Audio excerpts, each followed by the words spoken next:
വാചാലം എന്ന പ്രോഗ്രാമിലേക്ക് എല്ലാവർക്കും സ്വാഗതം. ഞാനിന്നിവിടെ പറയാൻ പോകുന്ന കാര്യം എന്ന് പറഞ്ഞാൽ പിണറായി വിജയനെക്കുറിച്ചാണ്. അതായത് നമ്മുടെ മുഖ്യമന്ത്രിയെക്കുറിച്ചാണ് ഞാനിന്ന് പറയാൻ പോകുന്നത്.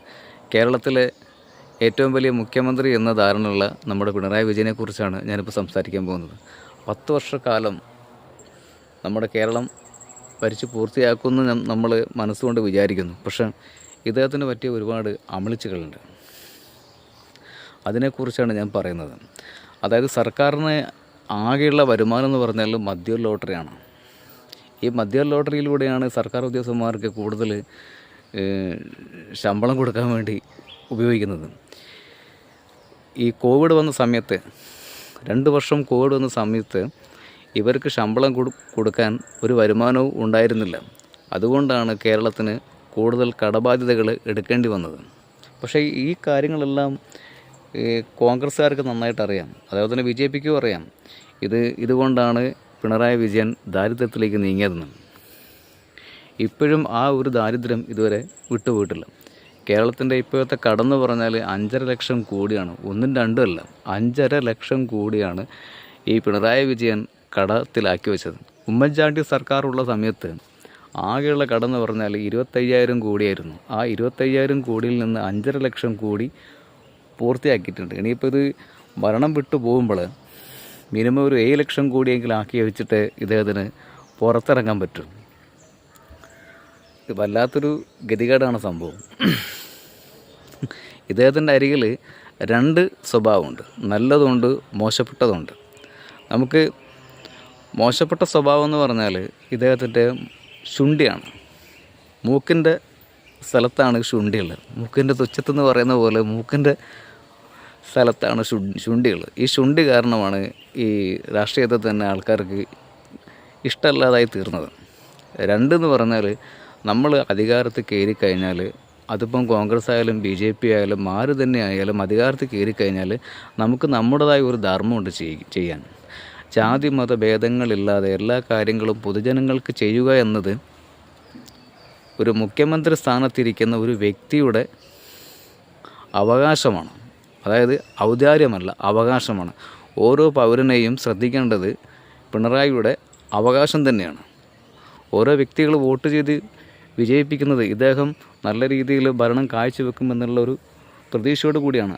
ഇവിടെ അധികാരം കിട്ടിക്കഴിഞ്ഞ പിണറായി വിജയൻ ചെയ്യുന്ന കാര്യം എന്താണ്? ഇവർ മൊത്തം ചെയ്യുന്ന കാര്യം എന്താണ്? ഞാൻ ചോദിച്ചൊരു സമാധാനം നിങ്ങൾ പറ. എന്തെന്നാ ചെയ്യുന്നത്? ഇവർക്ക് വേണ്ടപ്പെട്ട ആൾക്കാർക്ക് മാത്രമേ എല്ലാ കാര്യങ്ങളും ചെയ്തു കൊടുക്കുക, അല്ലാത്തവരെ പുറംകാല കൊണ്ട് ചവിട്ടി താത്തുക. അതിപ്പോൾ ഒരുപാട് സംഭവങ്ങളുണ്ട്. ഇപ്പം പ്രളയം വന്ന ആ ഒരു സംഭവം, പിന്നെ ഉരുൾപൊട്ടൽ, അതിൽ സംഭവിച്ചത് നമ്മൾ സ്നേഹത്തോടെ എല്ലാ കാര്യങ്ങളും സംഭാവനകളൊക്കെ എല്ലാം ചെയ്തു കൊടുക്കുന്നുണ്ട്. ഇവർ മറ്റൊരു രീതിയിലാണ് കാണുന്നത്. ഇവർ രാഷ്ട്രീയ ബേസ് തന്നെയാണ് കാണുന്നത്. ഇവർക്ക് വേണ്ടപ്പെട്ടവർക്ക് വേണ്ടി മാത്രം എല്ലാ കാര്യങ്ങളും ചെയ്യാം. ഇപ്പോൾ ഈ അടുത്തൊരു ഉരുൾപൊട്ടൽ ഉണ്ടായിട്ട് 540 കോടി റുപ്യ ആ അക്കൗണ്ടിൽ വന്നിട്ടുണ്ട്. ഈ ദുരിതാശ്വാസ ഫണ്ടിലെ അക്കൗണ്ടിൽ വന്നിട്ടുണ്ട്. ആ അക്കൗണ്ട് വന്നു എന്നല്ലാതെ പൊതുജനങ്ങൾക്ക് ഇതുവരെ കാര്യമായിട്ടൊന്നും തന്നെ കിട്ടിയിട്ടില്ല.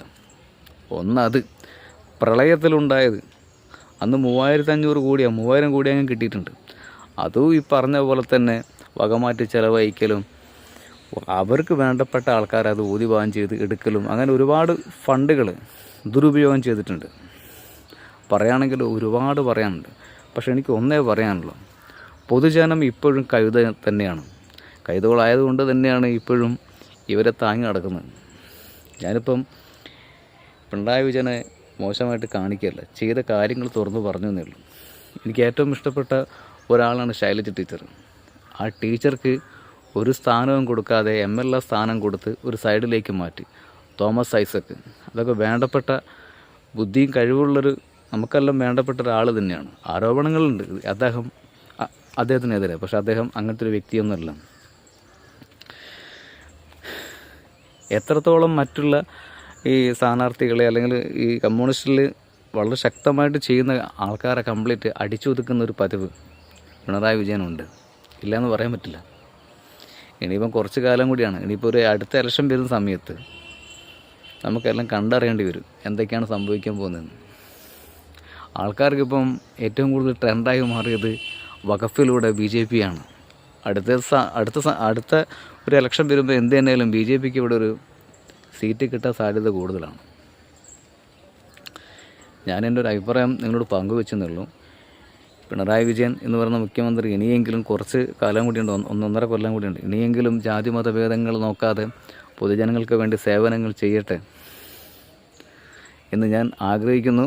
അദ്ദേഹത്തിന് ദീർഘായുസ്സ് ഞാൻ നേരുന്നു. അടുത്ത ഇലക്ഷന് അദ്ദേഹം വീണ്ടും വരുമെന്ന് ഞാൻ പ്രതീക്ഷിക്കുന്നില്ല. എങ്കിലും ജനങ്ങളുടെ കൈകളിലാണ് എല്ലാം.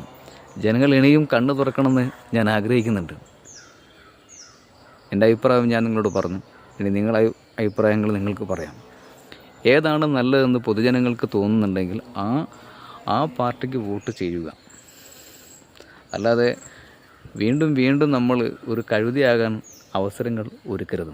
എനിക്കതേ നിങ്ങളോട് പറയാനുള്ളൂ.